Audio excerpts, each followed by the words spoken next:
Hey everybody, welcome. This is Brian Horvath with brianhorvath.com. I'm very excited to have you with me today as we talk about how to be a go-giver with LinkedIn. This is the fifth part of our five-part series, and we're going to share with you today the law of receptivity. So if that's what you're excited about, then you're in the right place. It's 12 noon Eastern, 9 a.m. Pacific Standard Time, and I'm excited that you're here to join me. So let's get rolling here. Let's get ready to rock and share with you our next, what we're going to get into today. So we're going to talk about how to be a go-giver with LinkedIn, part 5, the law of receptivity. And if you've been with me the past couple of weeks, you've seen how this is all built and worked together. And this is based on the book by Bob Berg and John David Mann called The Go-Giver. And we're going to talk more about that here in a minute. But just want to let you know that this whole live series is sponsored by my free guide, your LinkedIn profile quick start guide that you can pick up at my website, brianhorvath.com/LinkedIn-quick-start. So you can get your 7-step, almost like a self-critique done. I'm going to take you through a walkthrough how you can get your LinkedIn profile optimized, maximized, so you can make the right connections on LinkedIn, not just ho-humming around wandering and wondering, but actually making the most out of the world's largest professional network. Over 800 million people from over 200 countries are available to you, and you available to them to be able to collaborate, to cooperate, to connect, to take steps in business, in nonprofit spaces, in education, whatever the case may be. So a great opportunity. I want to help you make the most out of your LinkedIn experience with your LinkedIn profile quick start guide. And also, again, this is a LinkedIn live Q&A, which gives you the opportunity, the viewer, and the participant, or actually you, the viewer, not just to be a viewer, but to be an active participant today. So no matter if you're watching on YouTube, if you're watching on LinkedIn, welcome to the party. So glad you guys are here. And if you're watching even in the future, you can ask your question on LinkedIn or about LinkedIn on this live Q&A. And if you are checking this out now or in a replay, you can always drop your question. Heck, no matter if you are not on one of my lives, you can drop your question about LinkedIn at this URL right below, bit.ly/LinkedIn Ask Brian, and that will take you to this little Google form where you can drop in your kind of the subject or the category of your question, and then also your specific question, and I'd be glad to respond to you at no charge. It's free. It helps me help you, help others, and serve you well. So every single Wednesday we have a LinkedIn live Q&A. It's available to you, where I get to answer your LinkedIn questions, the ones that you've asked currently, the ones of the past, and I try to wrap around a specific subject, a business subject, or a LinkedIn leadership topic, or whatever the case may be, so you can maximize your LinkedIn efforts. And you can watch this on YouTube, you can watch it on Facebook, Twitter, and LinkedIn as well. I'd like to encourage you also to subscribe today for free to my YouTube channel if you haven't already, where I host and content that I create for you and to help you know, live, and love the purpose for your career and finances. And of course, LinkedIn is a tool to help you do that as well. But I don't just share LinkedIn content. I share life content, life purpose content. I share financial content, personal finance, and also, of course, LinkedIn content, and then career content, how to build your career, how to advance your career, how to grow in your career, how to help you become more fulfilled in the work that you're doing. So I would encourage you and ask you to subscribe for free today on YouTube to my channel so you can get updates, and also helps me get more information like this, more content like this to educate, equip, and encourage people like you and like me throughout the World Wide Web and so on and so forth. Today, we're going to talk about specifically how you can use the law of receptivity, which is the fifth law in the book, The Go-Giver, how you can use it on LinkedIn, how you can be more successful on LinkedIn, how you can enjoy LinkedIn, how you can make a difference and make an impact on LinkedIn with the skills that you have. And then we're going to get into that today. Before we do, just want to encourage you another time, I'll be doing this throughout today, is to encourage you to drop your question, folks. Any question you have is a good question, and I guarantee somebody else has that question. You'll be serving not only yourself by getting the answer, but also serving those that have that question too. So that's a great way to be a leader, is to ask that question for yourself and then knowing full well that it will serve others. Excuse me. So get that question asked. You can drop it in the chat where you're at. You can drop it in the comments where you're at. Maybe It's, looks a little different depending on where you're viewing this at, but I want to encourage you to get it asked, even if you're watching the replay. All right, so what's the backstory on how to be a go-giver on LinkedIn? This is our fifth and final episode, or fifth and final, I guess, part of this 5-part series. The backstory is any of us should want to improve our lives, right? Most of us want to make more money, or to make more of an impact, to like our career more, our life more, right? Enjoy it more, and serve well with it.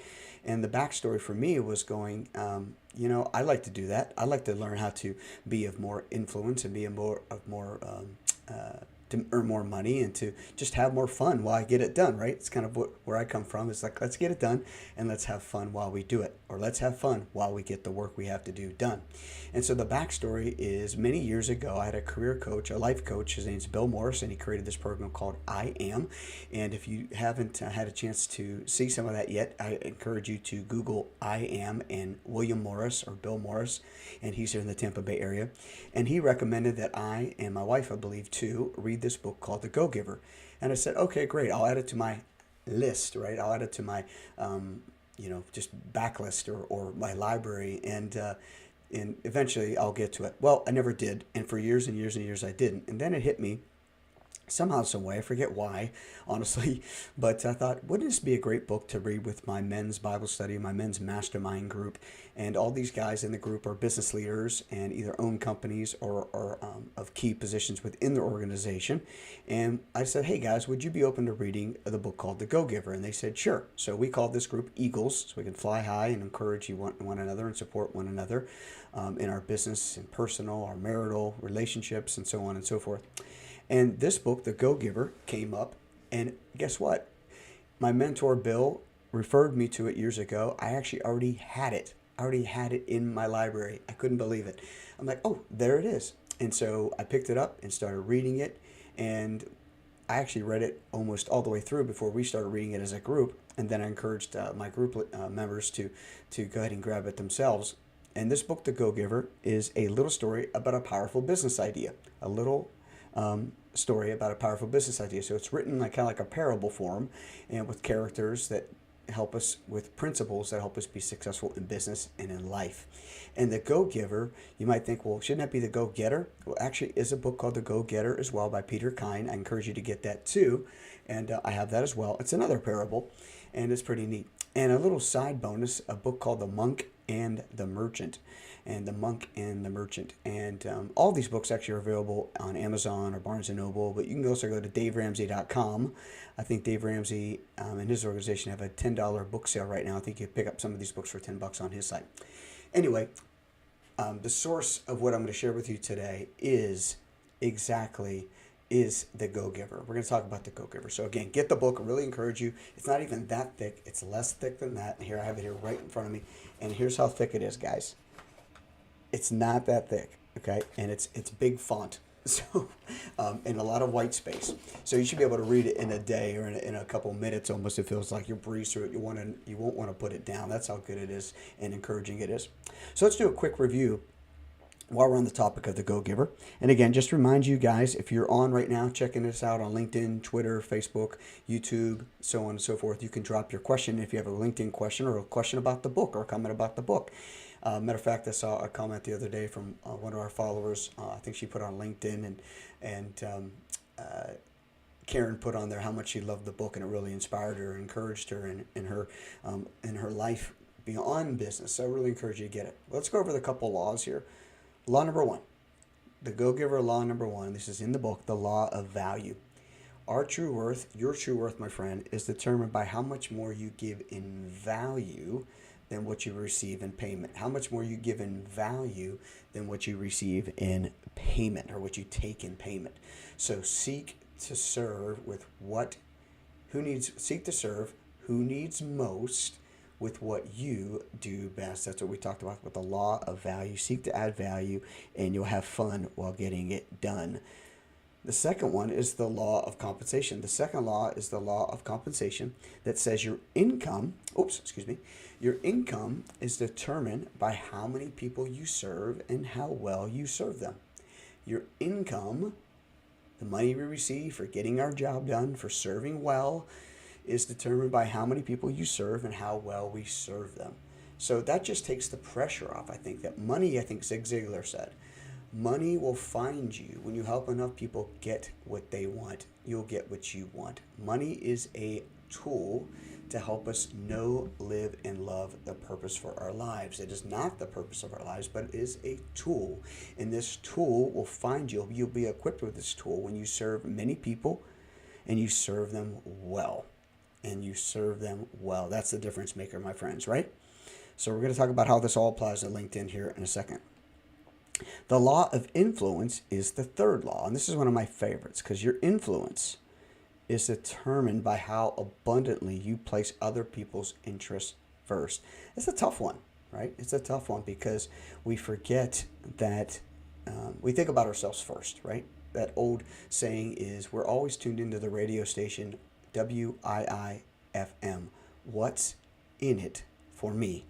And when we determine to change and we seek to serve and have that attitude of being of influence, right? Because John Maxwell says leadership is influence, nothing more, nothing less. And when we lead well, when we serve well, we will be more influential than we ever deemed possible, we thought possible. Your influence is determined by how abundantly you place other people's interests first.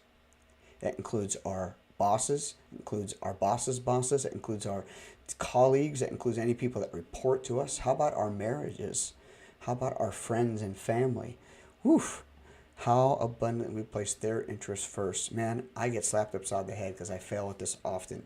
I'm thinking about my plans, my future, my next steps, and if you're in the way, I'm going to run you over kind of thing, my 5-foot short self, right? But that's just, I'm a driver, but I'm also a person of influence in my personality style and type. But it can be very difficult to remember to put other people's interests first. But when we do, not only do we get more joy, we also take advantage of some of the things we're going to talk about today. But before we get into that, law number 4 is the law of authenticity. The most valuable gift you and I have to offer is the gift we have in ourselves.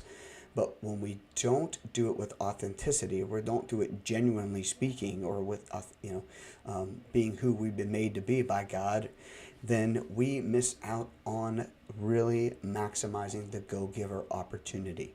And all these tie together when you look at it. Because the most valuable gift we all have is the gift we have is to offer ourselves.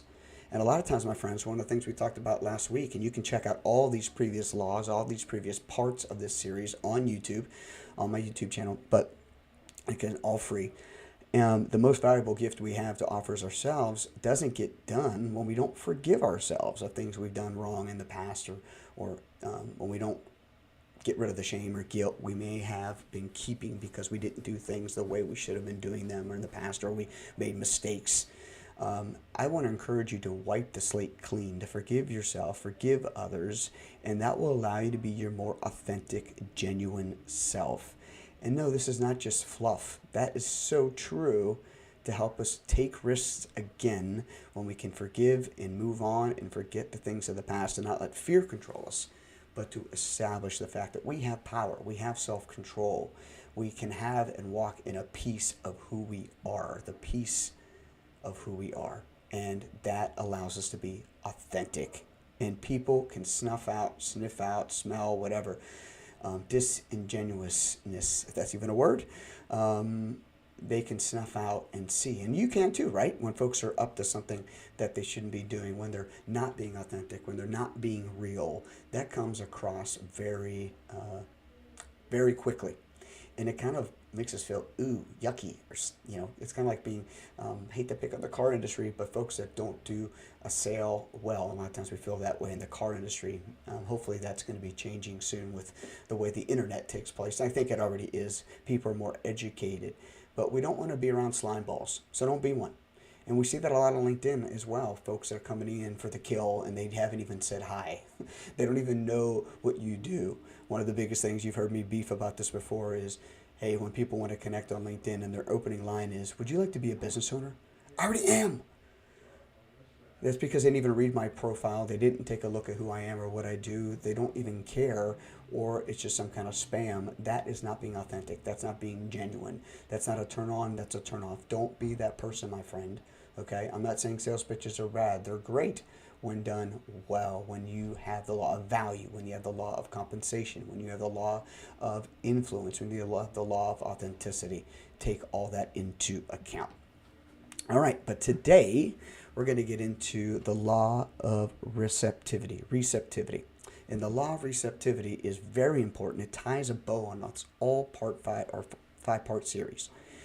But let's set our attitude straight. Let's unlock our mind to a new way of thinking. Let's move ahead and be excited about what's in the future for us, even as early as today.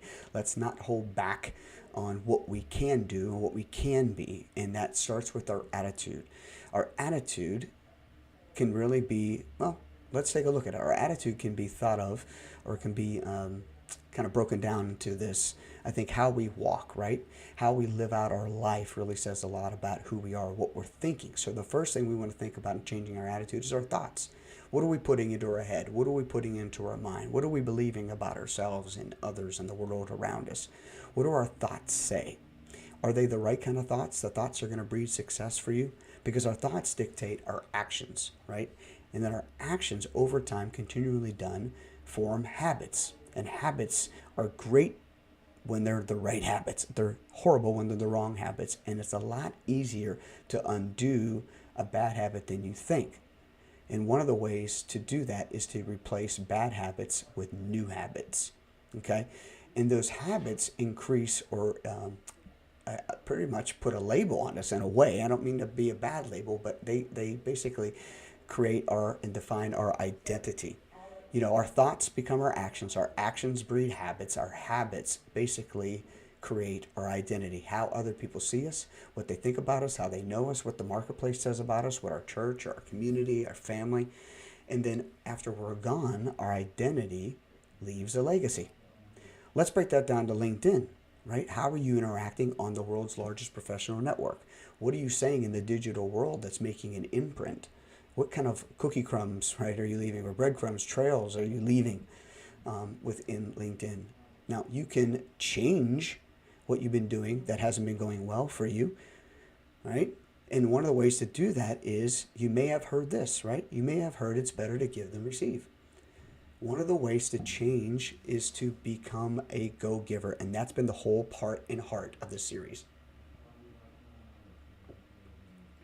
It's better to give, my friends, than receive. It's better to give than receive. You may have heard that, right? Okay. The law of receptivity says this: the key to effective giving is to stay open to receiving. So here's the cool thing, my friends. The cool thing is, part of your giving is actually receiving.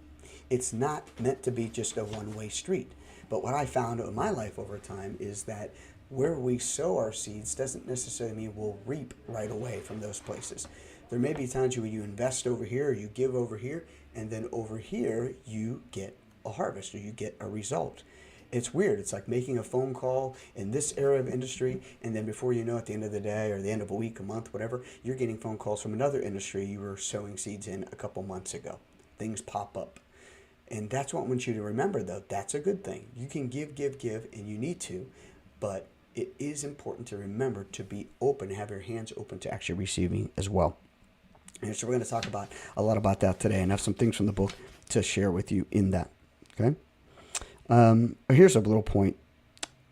This is a specific direct quote from the book. All the giving in the world won't bring success.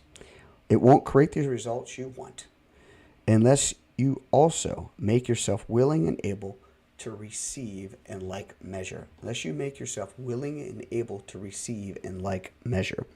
Because if you don't let yourself receive, you're refusing the gifts of others, and you shut down the flow. Because human beings are born with appetite. Nothing is more naturally geared towards being receptive than a baby. And if the secret of staying young, vibrant, and vital throughout life is to hang onto those most precious characteristics we all have as children, but which gets drummed out of us, like having big dreams, being curious, and believing in yourself, then one of those characteristics is being open to receiving, being hungry to receive, being ravenous to receive. And that's a direct quote from the book about the law of receptivity. The key to effective giving is to remain open to also receiving. Now, let me ask you a question. When What comes to mind when I say the word giving? And if you're in a place where you can put in the chat or put in the comments, or you can, like or thumbs up or whatever, what do you think when I say the word giving? What comes to your mind? Take a second, take a moment to think about that. When I say the word giving, what comes to mind for you?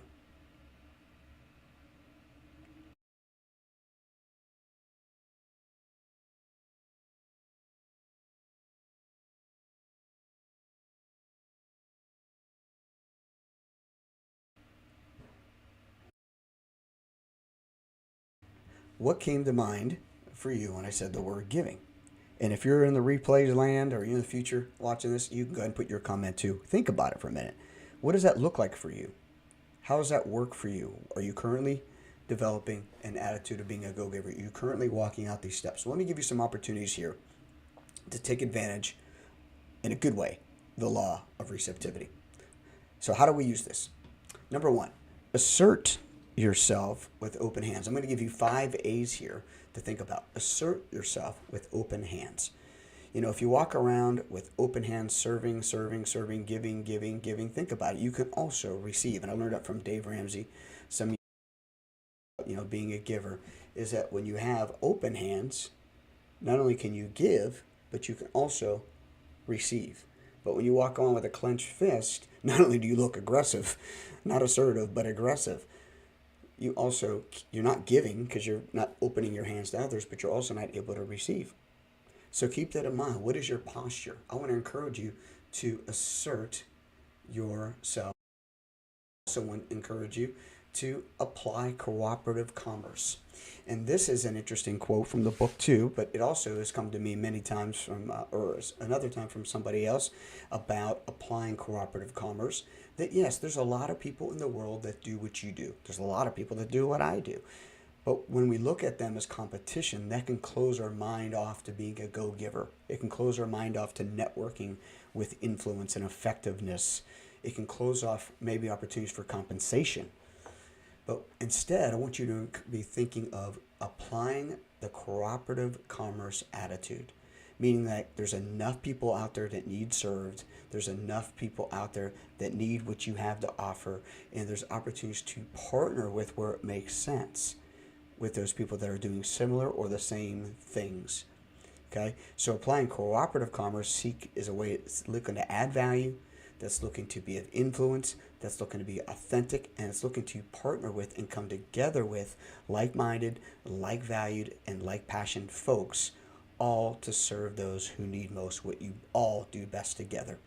Ashley logs in, who is Dan Miller's daughter, and Dan wrote the great book called 48 Days to the Work You Love, which has definitely served me and many people that I know of over the years. Ashley said to me, Brian, what we do is very similar, but we can not compete, but complete.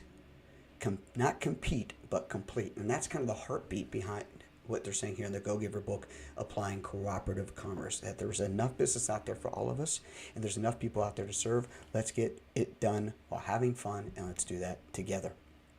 Number 3, and this specifically comes with LinkedIn, avoid cynicism.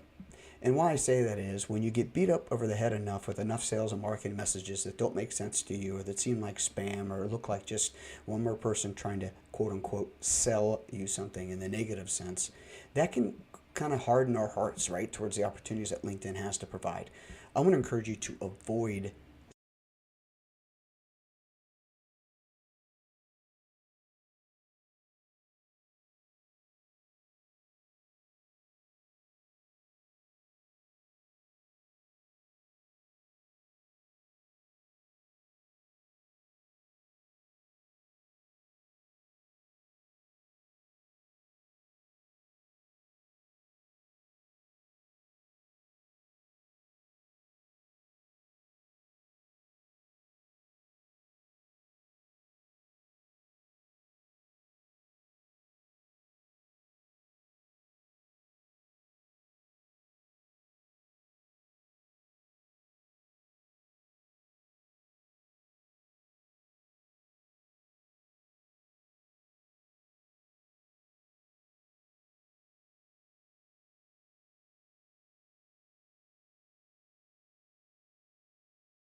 just by connecting, by reading people's profiles, by making the right connection, by taking an extra minute to see what they need by reading their profile, and then by writing a customized message to them that shows that you actually care, that you've read their profile, that you understand what they're trying to do. And if you don't, you want to ask questions to get to know them better. And it's tough because life gets busy. The second is the law of compensation. Remember, your income is determined by how many people you serve and how well you serve them. So take the time to serve the right people well, and over time, the influence you have in the marketplace will be astounding. How many referrals I get is amazing, of people that want to do the same thing that I've helped others do. And that, again, keeps the flow going. Number 3, the law of influence. The law of influence. Your influence is determined by how abundantly you place other people's interests first. Number 4, the law of authenticity. The most valuable gift you have to offer is yourself. Do not forget that. Yes, your 100% authentic self. The person that makes mistakes, the person that's had success, the person that's failed. That's all a part of the life journey, my friends. Be authentic, be you. And number 5, what we're wrapping up with today, the law of receptivity. All these don't matter. The law of value, the law of compensation, the law of influence, the law of authenticity, if you don't remember to keep your hands open to receiving. The law of receptivity. Don't be one of those people that think they have all the answers. If you do, you're going to miss out on the opportunity to receive. Yeah, you may be able to give, but you're missing out, and you're keeping the currency. You won't keep the currency going if you also don't receive. So let me encourage you to do just that and have fun while getting it done. So as we wrapped up on LinkedIn today, I want to just make sure it's a final call out to how many of you, or what questions do you all have out there about how you can be a go-giver with LinkedIn? How can you put this stuff to work? Yes, it's an attitude, but there are specific things we can walk out and actually do. So if you have questions, let them be known, and let's get them answered. And let's put it to work. Let's put this to work. Let's put this to work this week. Let me know how you're doing by emailing me. Let me know how you are serving people well, how you're being influential, how you're adding value. How's the compensation looking, right? And that's okay, right? People are willing to pay good people to do good work. That's how the world works. Let me know. Email me at brian@brianhorvath.com. Let me know how you're doing, how you're having fun, how you're enjoying. What mistakes have you made? What things are you thinking about trying but haven't tried yet? Let's help you get over the hump. Let's help you actually try that thing. Be willing to risk. We're willing to risk, because with risk, there's return. Okay? And then also, if you're not ready to fully put all these to work, maybe it's because your profile's not ready to be seen and recognized and taken advantage of. Because there's two main purposes of LinkedIn. You can connect with people and opportunities, yes, but opportunities and people want to connect with you. Is your profile being ready? Is it ready to receive those incoming requests? Does it look attractive enough? Do you have the right things in the right places?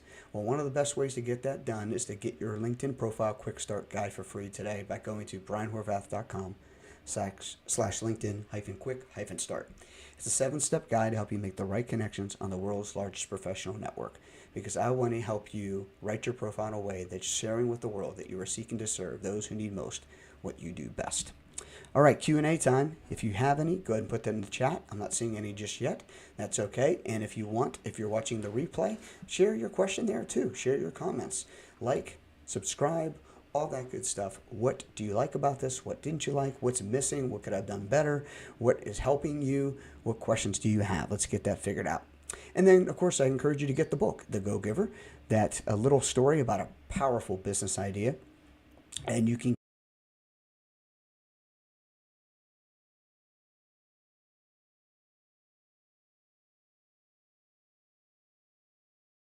time to get the book. It will change your life. It's pretty stinking cool. And it's an easy read. It's an easy read.